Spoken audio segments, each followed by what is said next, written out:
You heard it? So click OK. Otherwise, you will be kicked out. Uh-oh. I'm okay. Not by me, but by Zoom. So let's start. You have been invited to a virtual, and I will try to make it as real as possible, visit to Assisi. That place is, of course, very dear to my heart and also to Athena's heart. And Marge is also a Franciscan and has been there also. It's going to be interesting. I'm going to try to really virtually walk you through it. And when I say walk, I mean it. So I would say, put your walking shoes on, at least virtually. If you need it, get your walking sticks, at least virtually, because I will take you through a walk. And the reason I'm taking you to a walk and not just to a tourist visit is that Assisi is the place now, is the place of Francis and Clare, of the Franciscan family, the Franciscan heritage. And you cannot really get into it if it doesn't come from the feet, if you do not walk it, even virtually, but you have to walk the trip to and through Assisi. And that is what I'm going to try to do with you. I know that you will not physically tired, as you could be there. But we will do something within an hour that I hope you will really enjoy. And for those of you who have been there, will remind you of good times. And for those of you like Connie and Kim who are planning to go there, will actually put you on fire to go there and enjoy it all the way. So at this point, I will change the display so that I can actually show you pictures. And I'm asking you for now to mute yourself.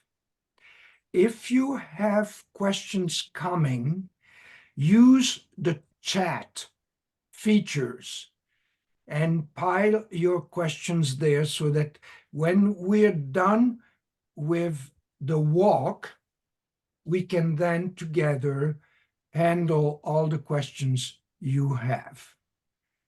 Is that okay? Are you clear with that? Okay. So I'm changing this to speaker and share screen. Here we are. Don't you like this? Yes.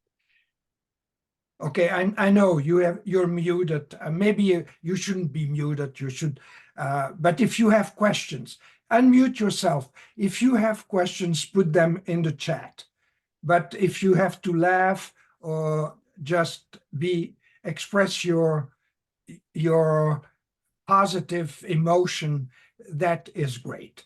I mean, we're in Umbria, the center of Italy, the green heart of Italy, as they call it, because not only it's the geographic center, but it's also so fertile and, producing grain, producing olives, with, of course, olive oil, producing dairy, everything. It's really a wonderful area. Just think that you have your shoes on and your walking sticks ready, and you're coming out of the train station, which some of you will do. I know. What you see here is not what you will see from the train station, but I tried to give you a wide open. This is called the Spoleto Valley,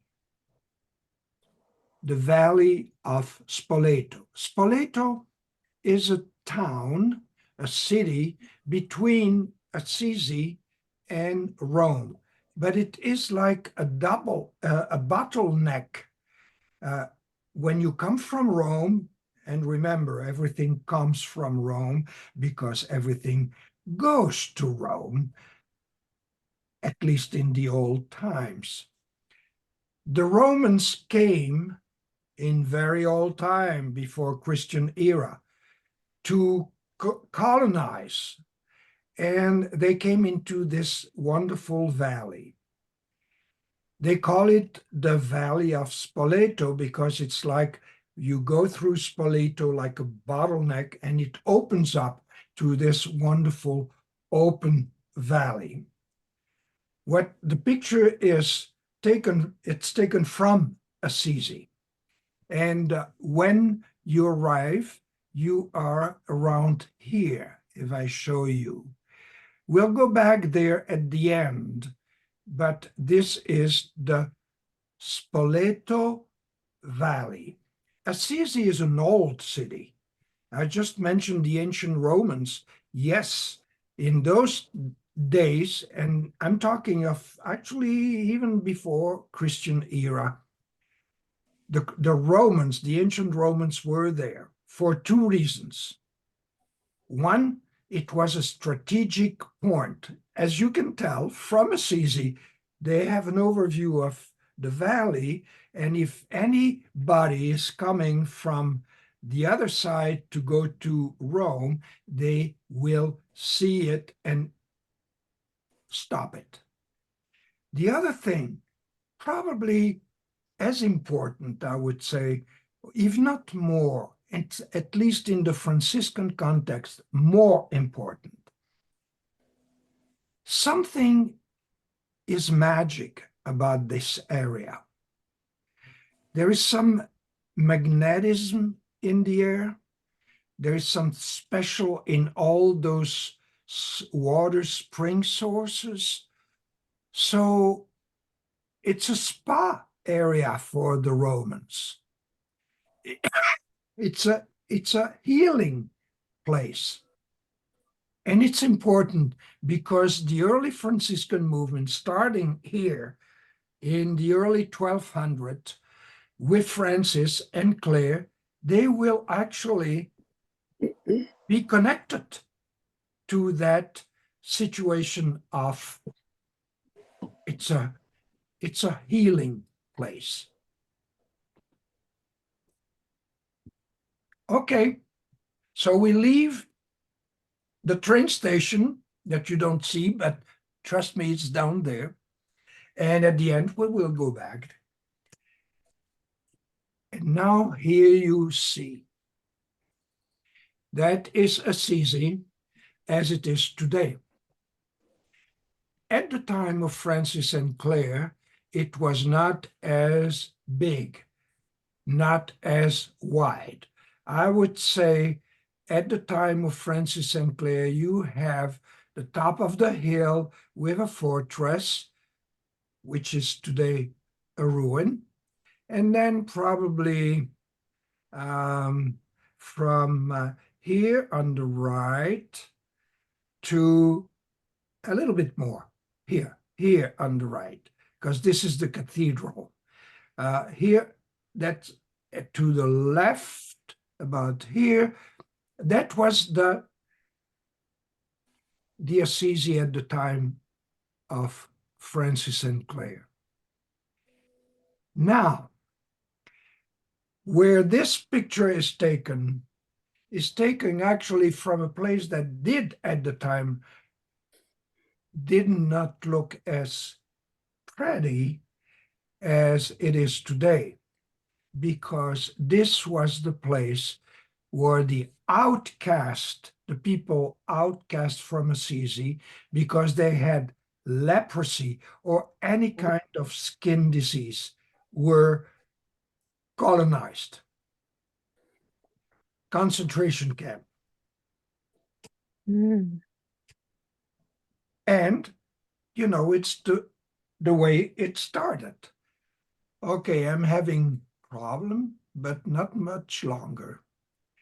This beautiful little church, unfortunately by a road now, so when you cross and well used, if you want to take this picture, you really have to be careful and not take your life into your hands. It's called La Chiesa di Santa Maria Maddalena, La Maddalena. Saint Mary Magdalene was the patron saint of the people outcast, sick, people with leprosy. And so that was the church of the colony of people with leprosy outside of Assisi. It's wonderful that it's still there and well preserved. I have to tell you that because we in America, we are used to prefab stuff, all trailers looking around. Well, they had something like that in that time, because we have several churches around Assisi that actually are the same model. So let me get you inside. So this is inside. So it's a small, it takes 50, 60 people. And that was the church, the worship place for people who were there with leprosy, living together and not allowed to really mingle with the rest of society, particularly on the hill, Assisi, as you saw it.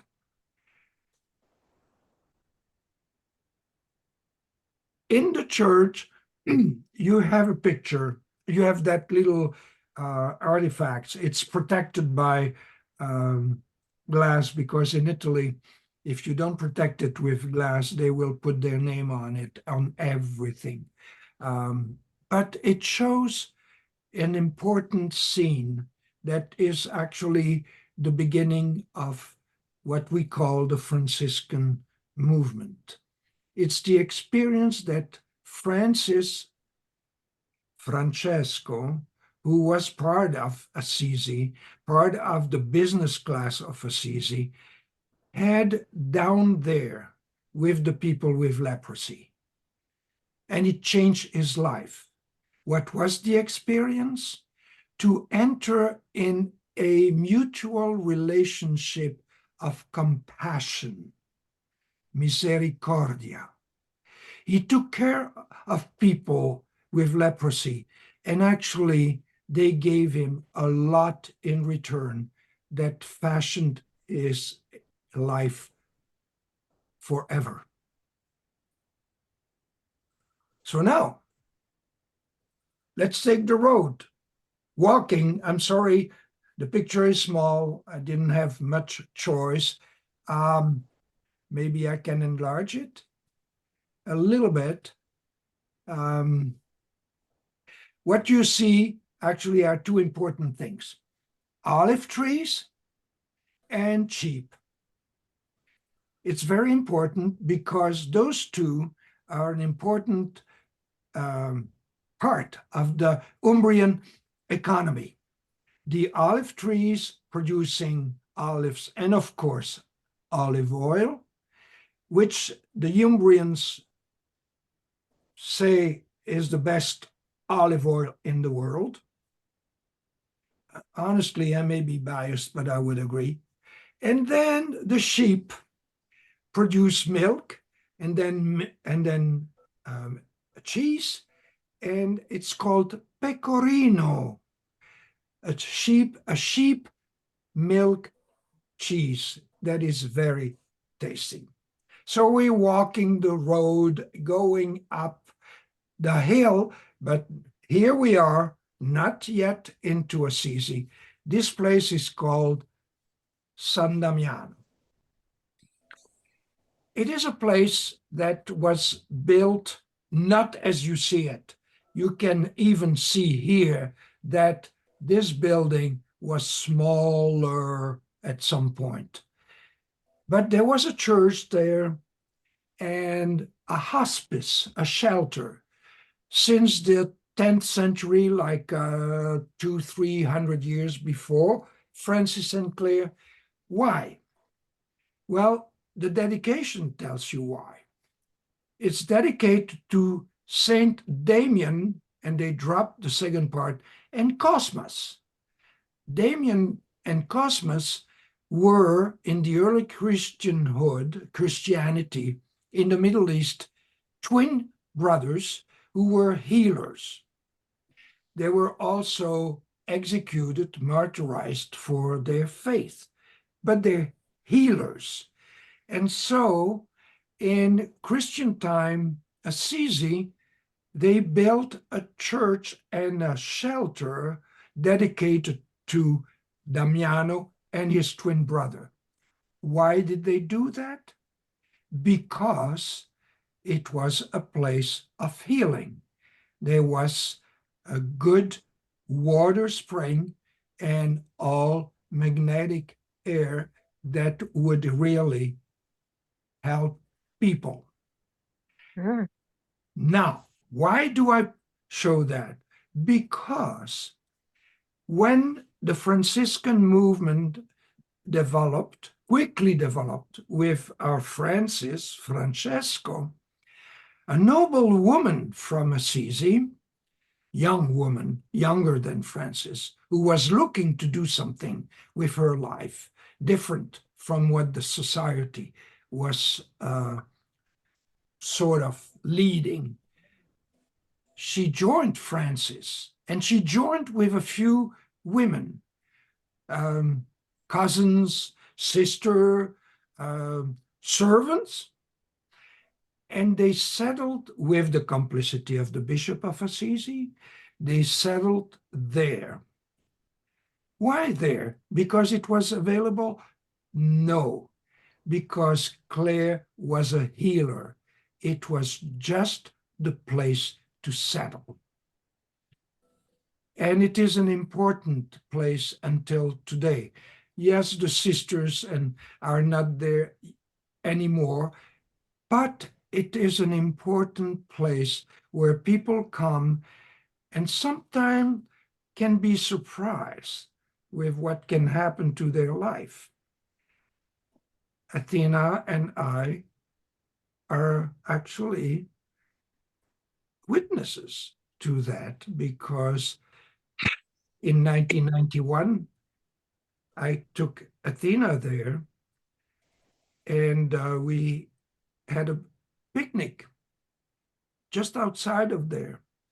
And that is where we decided to get married. Was it Clare's intercession, healing practice? It wouldn't be difficult for me to believe it. The funny thing is, 10 years later, we went back and there was a big sign, no picnic. Jack? I guess it's a dangerous place. So I recommend, if you go, please do go to San Damiano, and don't worry about the no picnic sign below San Damiano. Do it. Nobody will come. Nobody will call the cops. This is the inside of the little church. The original little church at the time of Francis and Clare was just that part, much smaller. But of course, because of the people coming, they enlarged it. Then you have the leftover of the dwelling of Clare and her sisters. This was the dining room, and you have flowers at the spot where she, Clare, would sit.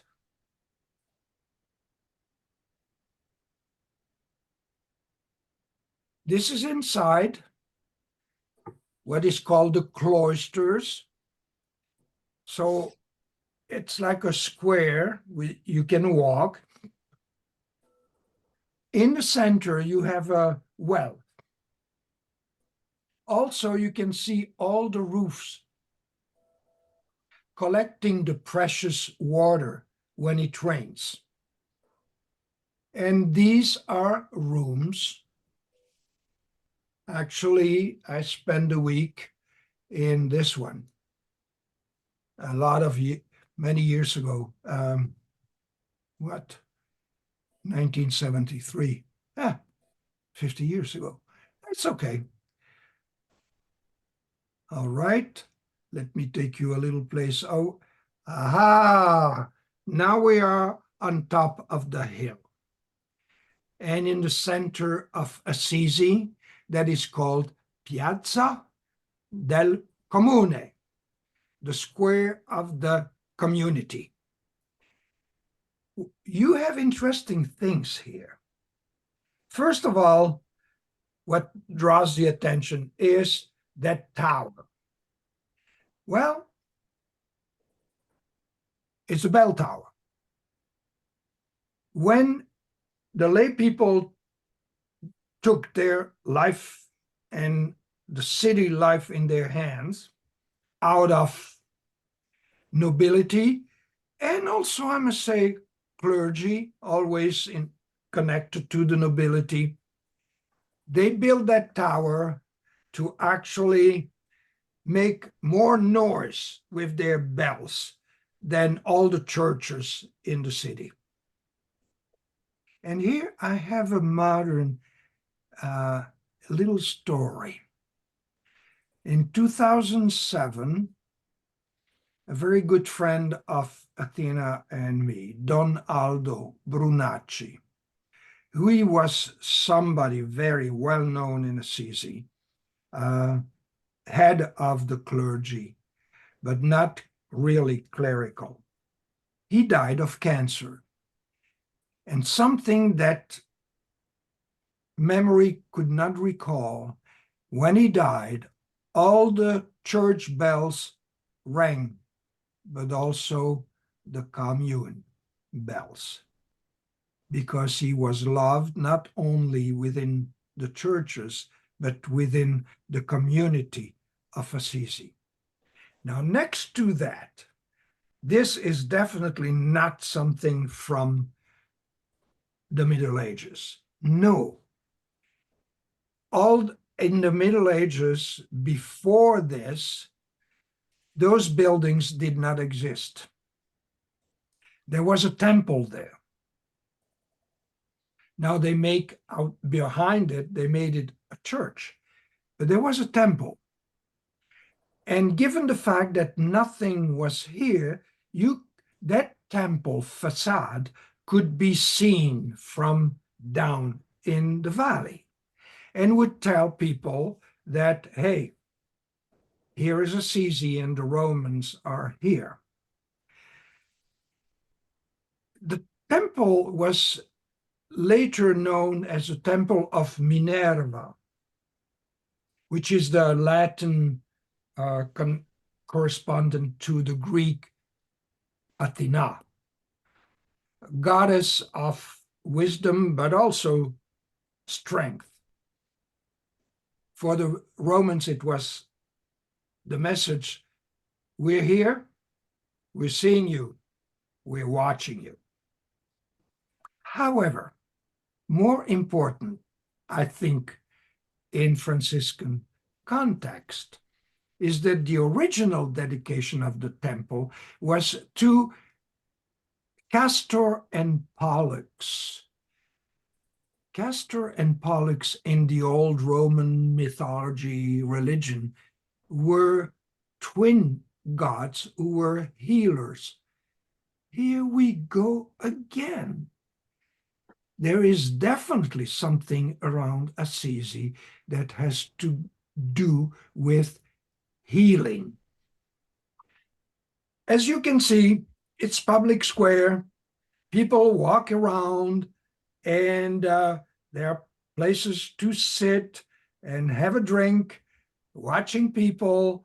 It is a center. And in the past, it would be the place where the market at the time of Francis and Clare would happen. It was the marketplace. To give you an idea of what can be found in Assisi,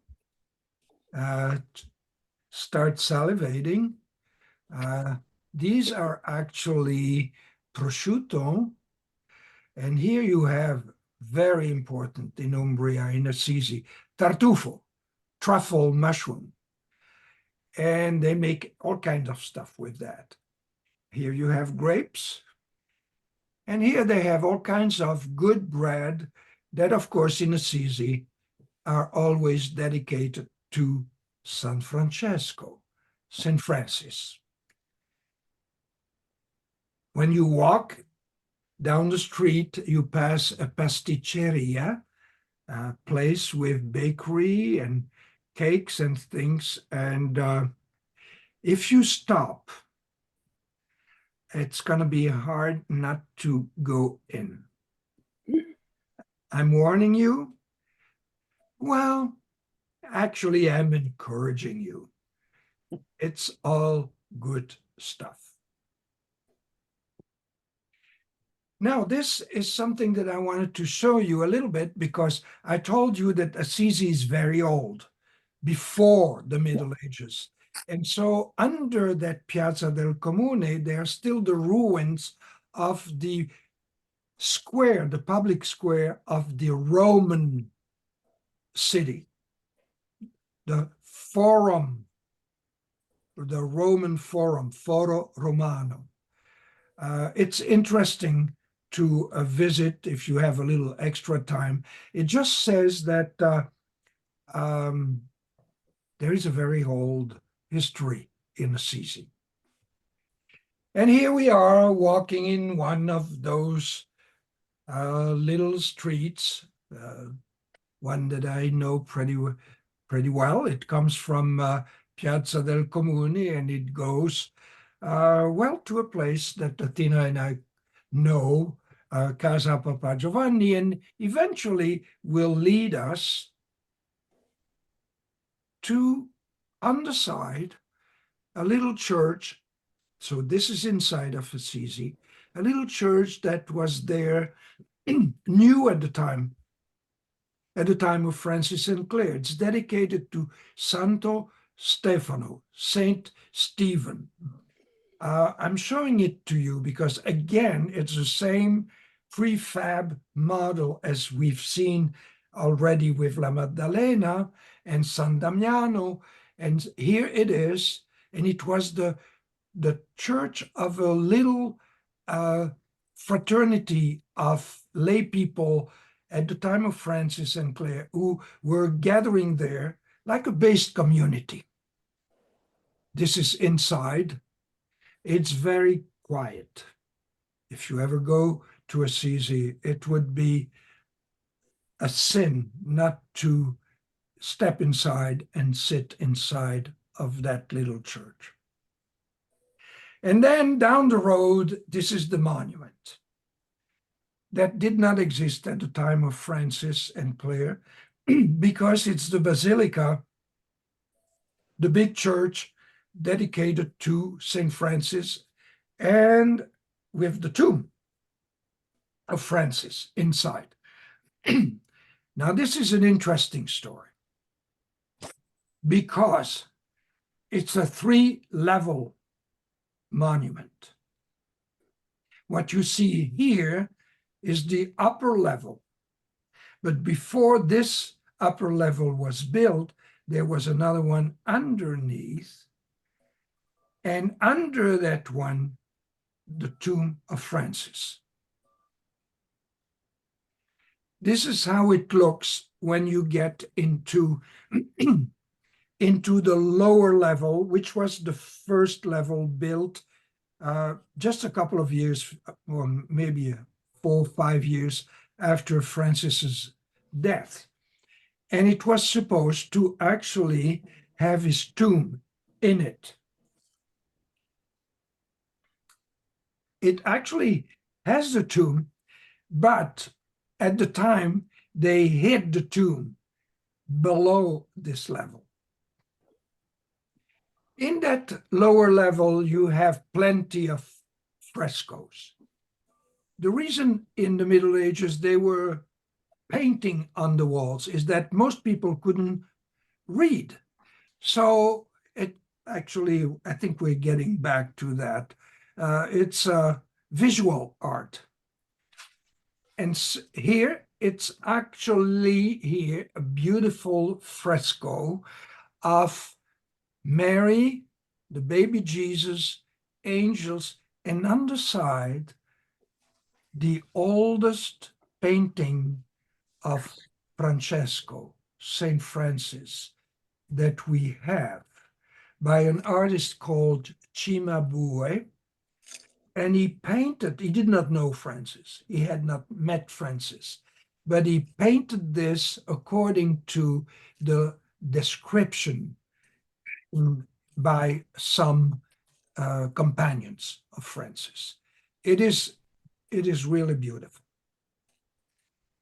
Now, if I go farther, we're going under this in a crypt, and the remains of Francis, only a few bones actually, because he had some tuberculosis of the bones, but it's there. You can see it's like a fortress. Nobody will get into that to steal anything. As a matter of fact, that tomb was unknown because when it was done, nobody knew except, it's like a pirates burying a treasure and only one person knows where it is. Well, it was a little bit like that. It took them until the early 1800s to find out where it was. And then they built all that beautiful crypt. But here it is. It's like a cave. It's a very quiet and peaceful place where you don't see anything but what I'm showing you here. But you can think of all the story that is behind the bones that are hidden there. Nobody can go there. There are two locks, and with two different keys. And one key is in the hands of the Pope, and the other one in the hands of the mayor of Assisi. So they have to be in agreement to open that. This is important, I think, at least to me, when you walk back, because when you come down, you don't pay attention to that. But when you come back, the tomb of Francis is behind you. There is something behind those grates, and it's a little box with the remains of a woman named Lady Jacopa. And Lady Jacopa was a wealthy and influential Roman noblewoman who actually became a very close friend of Francis.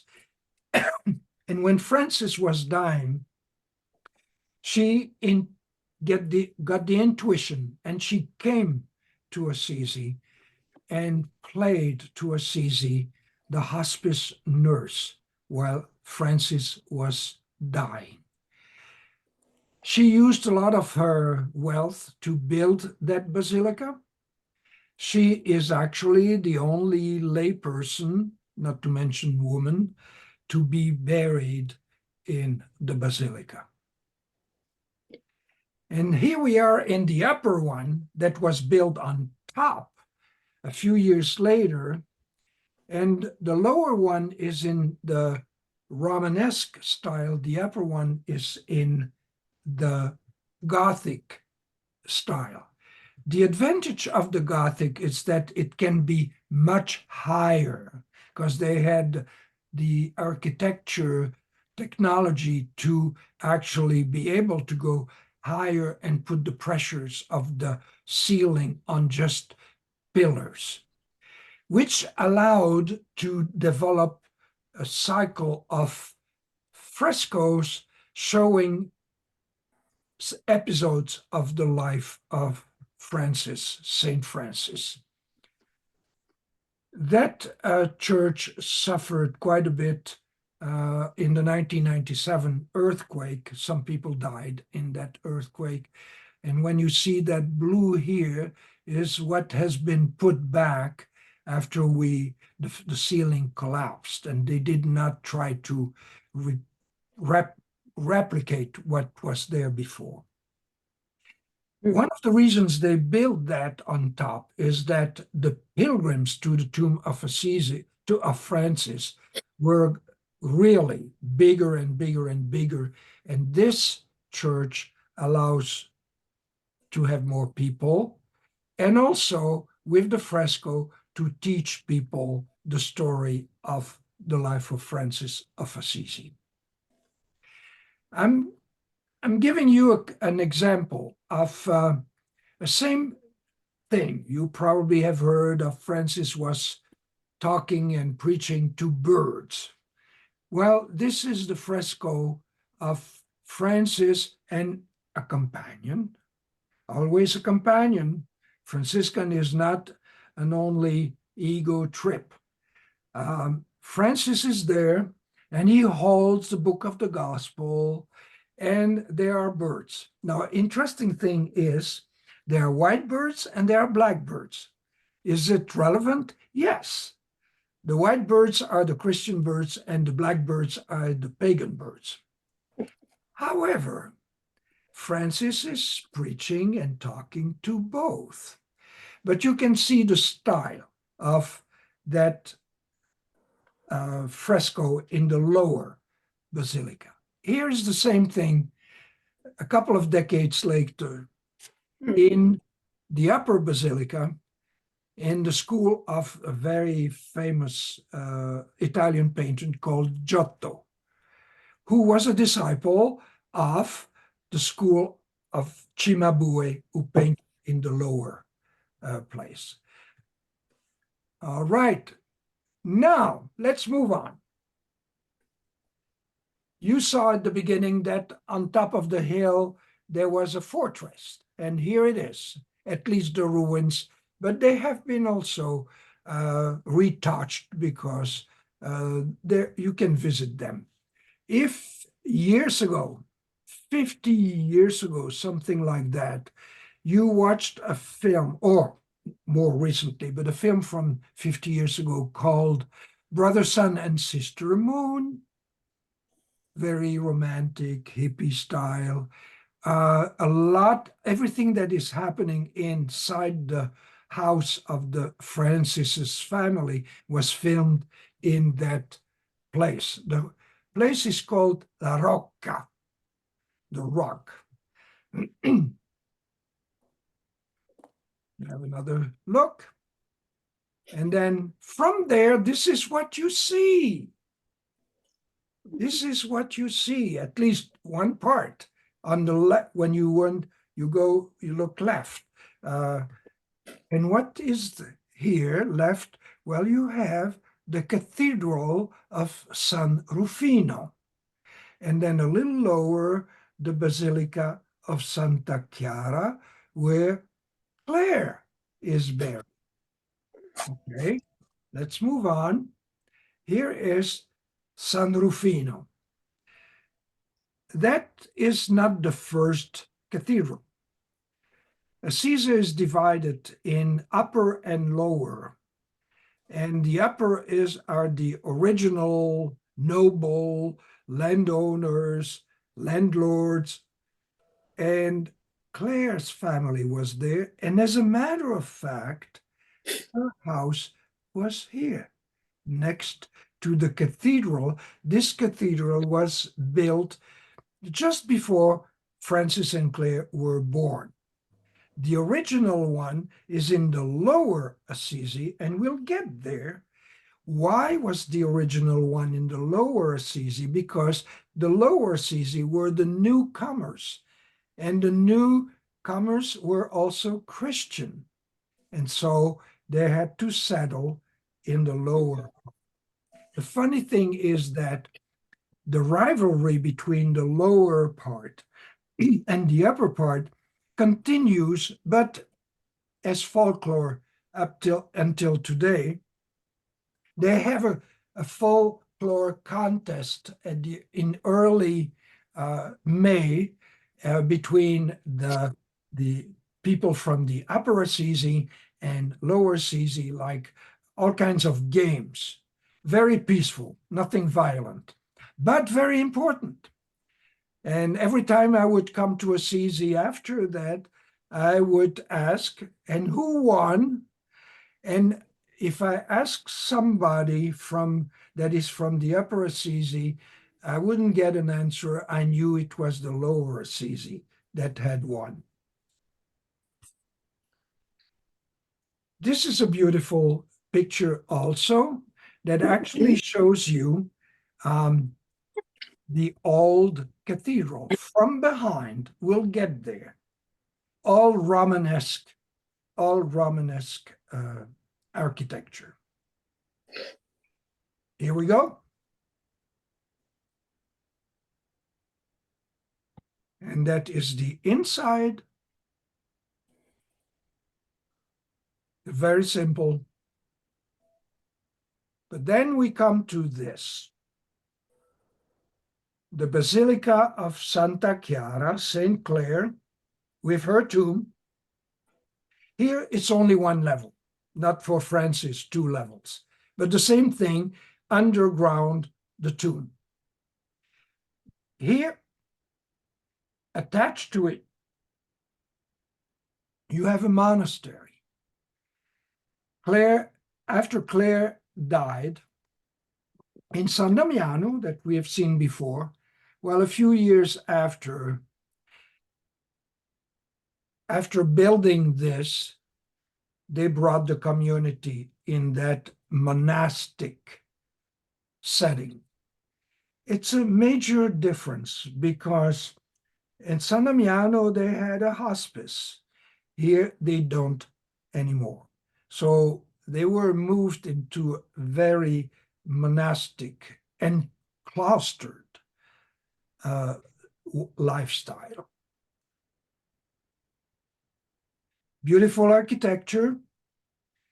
They had to put all those things because Assisi gets earthquakes, and in order to have the basilica not damaged, they put that to maintain the building.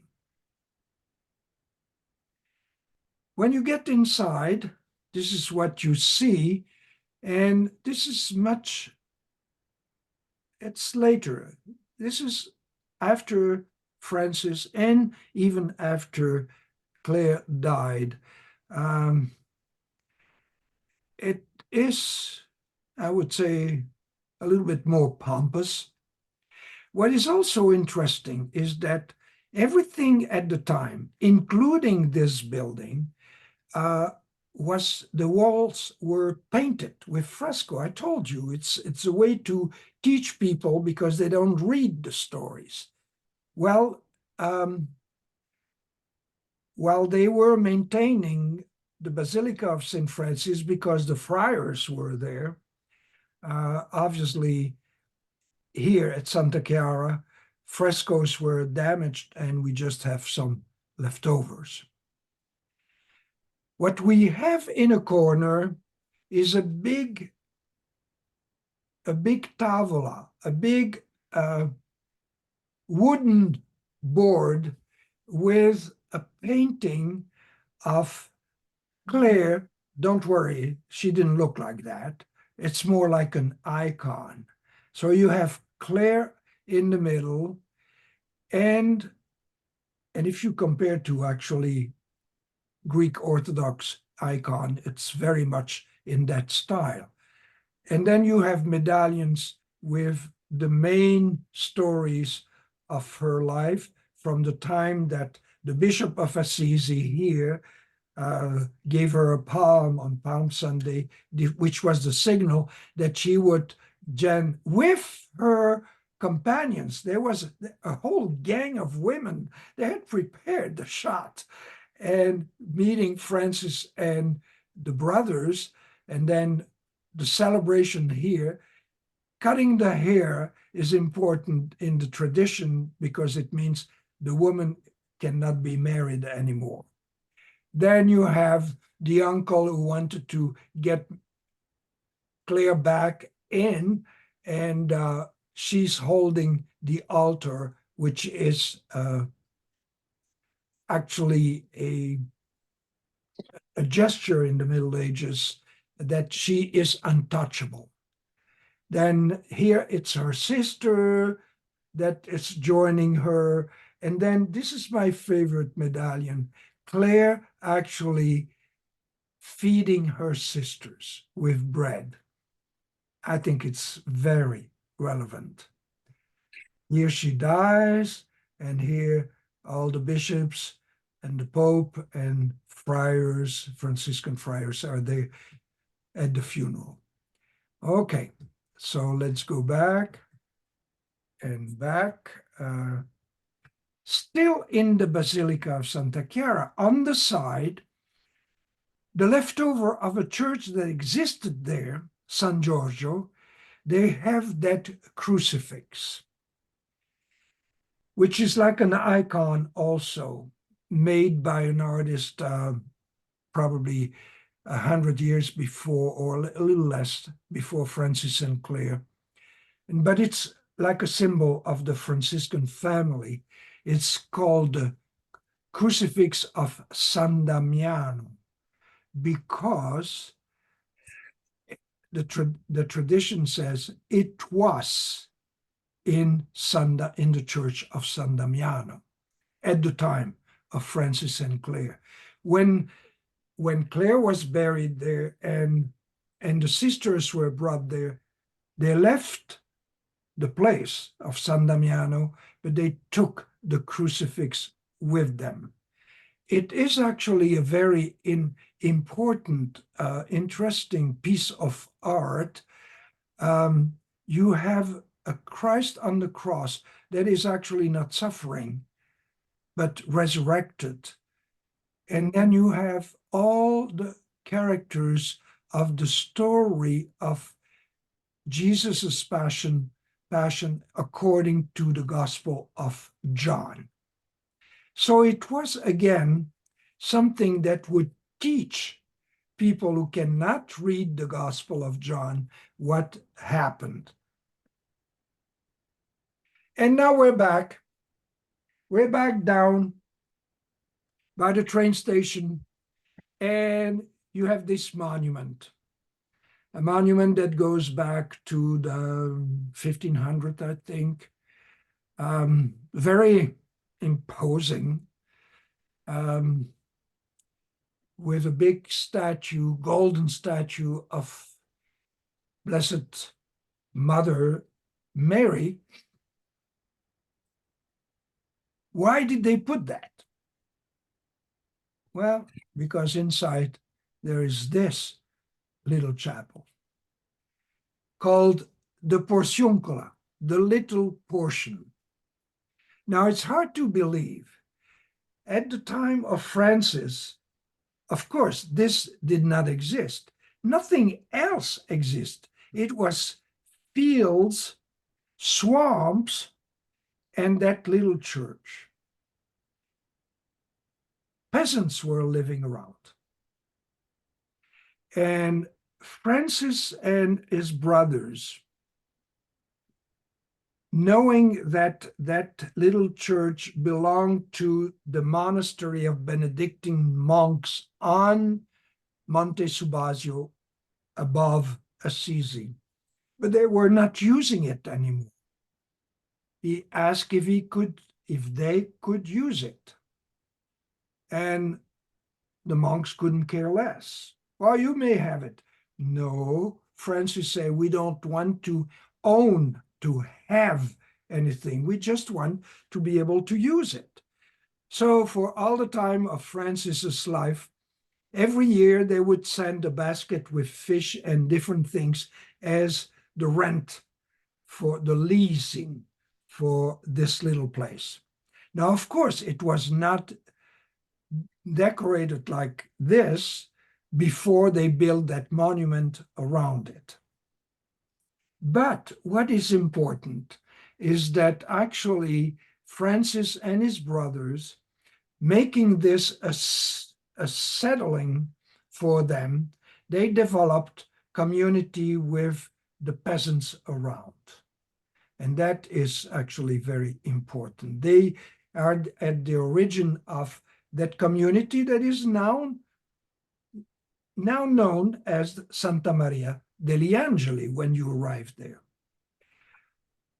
An interesting thing also is that Francis, concerned by the fact that the working people, the poor people, didn't have full access to what the church was offering. And there was one thing that for us may not need much, if anything. There was one thing, people were terrorized, fearing going to hell because of their sin. And so in Rome, they had developed something called plenary indulgence, which means if under some circumstance you go into pilgrimage to Rome, you would have all your sins forgiven and you don't have to fear hell. Well, Francis went to Rome and asked the Pope that this little church, the Porciuncola, would have the same privilege on one particular day, August 2nd. And see, until today, August 2nd, in Assisi, there is La Festa del Perdono, the Feast of Forgiving. What you have to do? You have to just confess that you have sinned and walk through, enter here, exit on the side, and that's it. Is it real? Isn't real? I mean, there is a lot of political stuff inside of that. What is important is that the concern of Francis that working poor people wouldn't be left out of some privileges that well-faring, well-doing people would have. I think that is the point.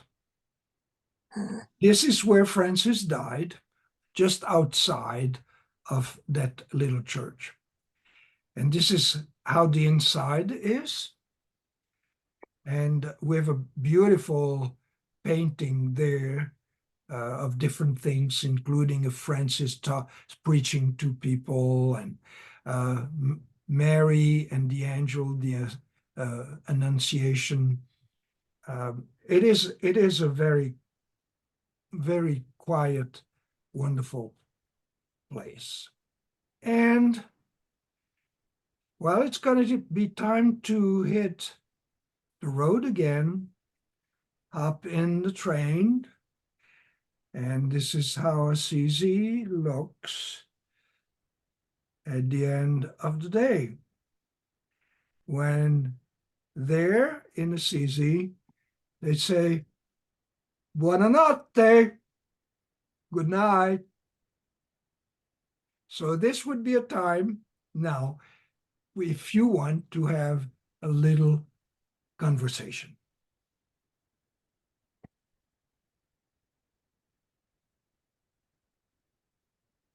Did he also Saint Francis also have leprosy? Let me get rid of this unbelievable image. I don't know why. I'm trying to get rid of it. Share screen, and then I don't want it. Okay, much better. All right. Gallery. Did Francis have leprosy? Well, we have some medical study concluding yes, he did. In the end, he did. And in 1982, the anniversary, the centenary of his birth, 1182, they reopened the tomb, and scientific examination of the bones, and they concluded, yes, that he had several things, like tuberculosis of the bones, also leprosy, malaria. From the documents we have, with the lifestyle he had, it was impossible that he didn't catch all the illnesses that people around had. So he died at 45. Not bad for the time and everything he had. Yeah. Clare did better in her monastery, her community with the sisters. She died at 60.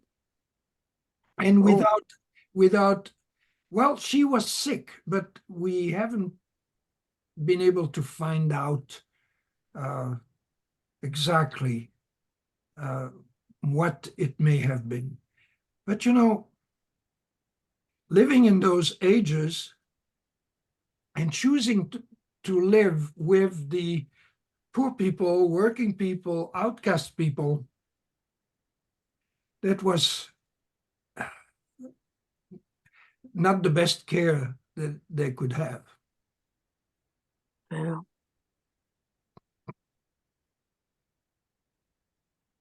So are you tired? It was a lovely walk. It was. If I can recall, the I guess fresco of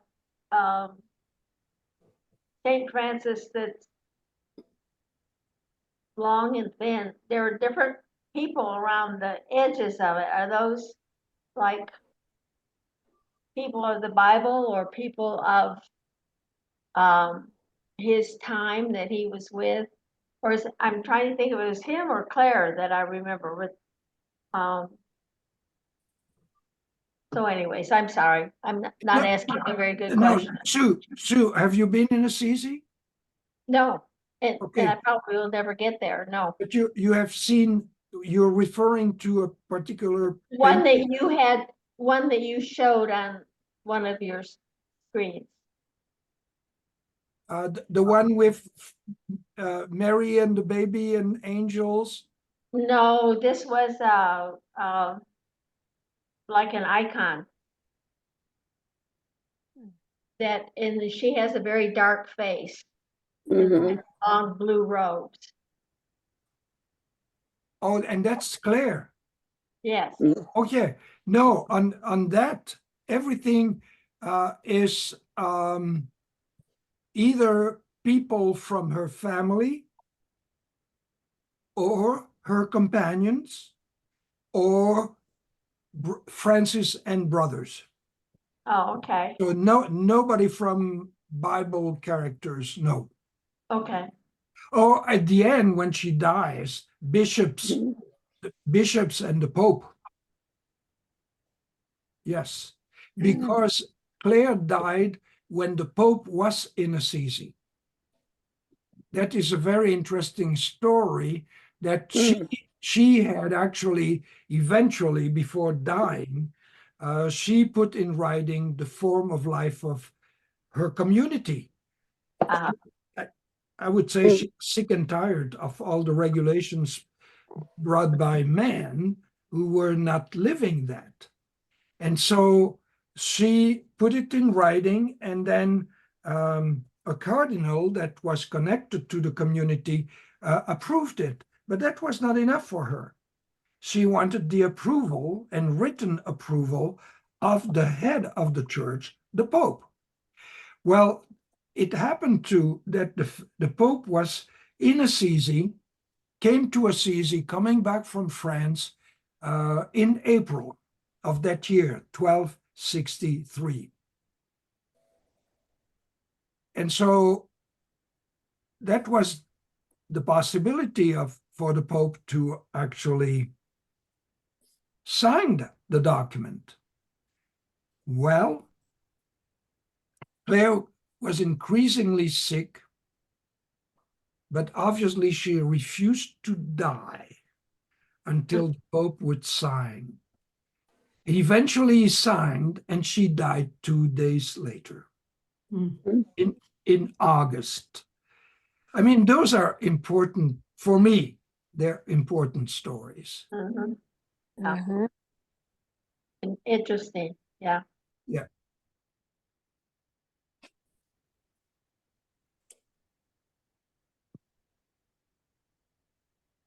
So Kim and Connie, are you ready to go? Can't wait. Although I'd like to do some more reading. I'd love it if you could recommend. I haven't read too much about Francis' life and Clare, so maybe you could recommend some reading we could do before we go. Okay. It was lovely to travel from one spot to the next. I have a wonderful walker that's going to be real good for me as I climb those hills.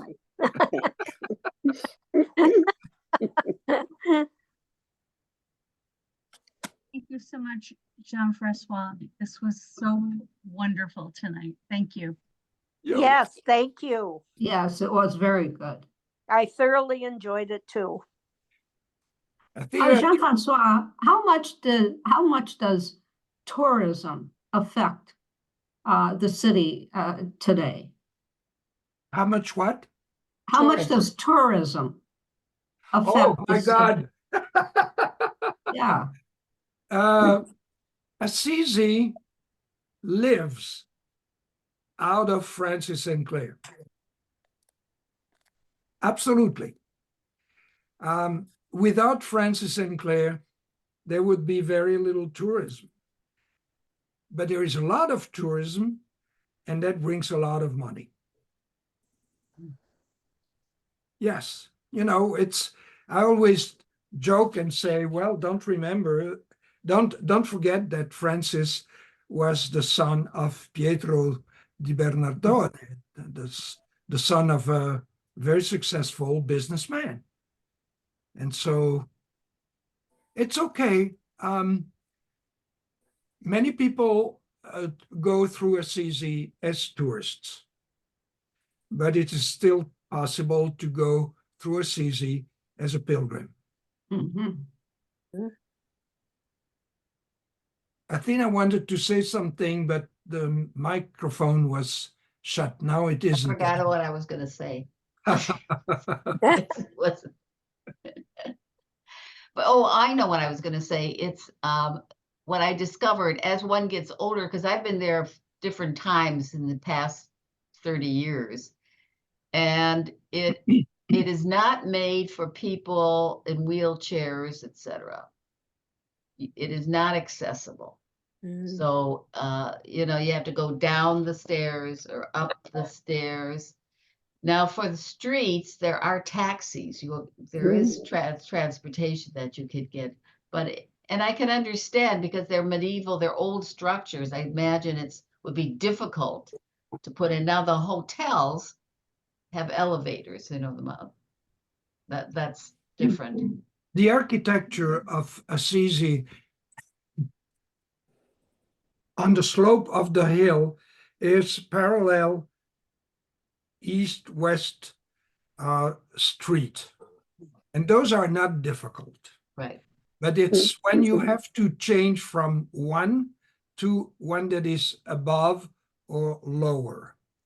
And that is where it can be difficult because most of the time it's stairs, Mhm. Stone. steps.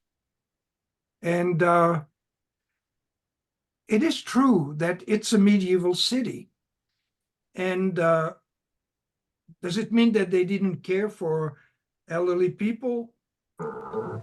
They didn't have elderly people. No. Good point. Mhm. You I didn't mean, live come long on, enough. in the Middle Ages, we will be in the cemetery. Yeah. But as Athena said, there are in Assisi very well developed. There is a network of taxi people, and they're actually basically the only cars allowed because of all the people and the narrowness of the streets. Mhm. If you don't live in Assisi, your car stays in the parking outside of Assisi. But the taxi people go all over the place and will take you. I mean, what we did, you can hop in the taxi at the train station, and they will take you to the La Maddalena, and they will take you up to San Damiano, and then inside the city, etc. And so, Kim and Connie, when you go to Assisi and you need a taxi, ask for Massimo. He's my friend. Yeah, I remember you told me you had a friend. Yes. Yep. That's lovely to think about. Yes. It was fun to see the spot where you two became engaged. That's exciting. Yes. Yeah. Yeah. Yep. And as I said, don't worry if you want to have a picnic, do it. Of course, we like picnics a lot. And that the one shot of the market was fun. Yes. Are the markets open all the time or just on Saturdays or? Oh, that's not the US. So no, they have times. In Assisi, it can be open, including on Saturday. But for instance, there are hours in the morning and then hours in the afternoon. I thought so. 1 o'clock is a sacrament. It's pranzo. It's the main meal, and nothing will be open except restaurants. Yes. But the stores, no. And then after pranzo, there is siesta. Yes. And then at 3:30, things reopen. Yes. But otherwise, in terms of a restaurant, they will be open at pranzo time, and then cena. So, for instance, It's late. it's the same thing. For the evening meal, don't even think of going 5:30 or 6 o'clock. Are you kidding? No. 7 would be the earliest, and I've most been likely reading 7:30. that restaurants don't even open until 7 or 7:30. No. Mhm. So it's different, but it's also good sometimes to mingle, immerse yourself in something different. Oh, of course. I can't wait. And I would say if you go there, I showed you the places. I couldn't show you the people, but No. you should actually also look at the people. Mhm. And I always do. if you don't speak Italian, you can at least learn a couple of words and then humbly ask if you can speak English. Don't ask them if they speak English. No. Just ask if you may speak English because you confess that you don't know Italian. It's a totally different dynamic. You put Yes. yourself in the position of someone who comes from someplace else and is hoping to be welcome and well received.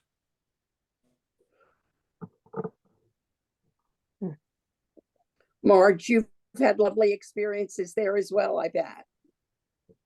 Yep. Marge, Marge. you've had experiences in Assisi yourself, right? No, I've never been to Assisi. Oh, I did not know I thought that. perhaps you had. Yeah, I know when you said that in the beginning, I I am thought a you were. Franciscan, Yes. but I've never been Yes. to Assisi. No, Wow. Mhm. no. You've been to Rome. Oh, yes, I've been to Rome. That's a sin. Well, when the Vatican calls, you answer, Yes. which they did. So I answered. Okay. Oh my. That's quite a different city from Assisi. Oh, Rome is yes. interesting too. I mean, it's beautiful, it has beautiful things, but Assisi I is didn't care for special. Rome at all. I thought it was a dirty city. I thought it was difficult to navigate. Well, Of there was course, a I was Trevi there under Fountain. different circumstances. Yes. I Mhm. was not there as a tourist. Yeah. So that Right. probably colored my view of the city. You were probably working, Marge, right? For Yes. Franciscans, the part of Rome that is the closest is called Trastevere. Oh, yeah. And that is the place beyond the river Tiber where the people who were not citizens of Rome had to stay. And so Yes. that was the place of the immigrants, that was the place of the sick people, of the people with leprosy. And until today, it is still a place with homeless people, drug addicts, Mm. and there is there a wonderful lay community called La Comunità di Sant'Egidio, the community of Saint Egidio, which is a little church in that neighborhood that actually, without having the name Franciscan, is actually doing the same thing. Mhm. Mhm. Reaching out to people who are there and who are outcast, and Of course. they even have, well, they have developed a network, including in the States.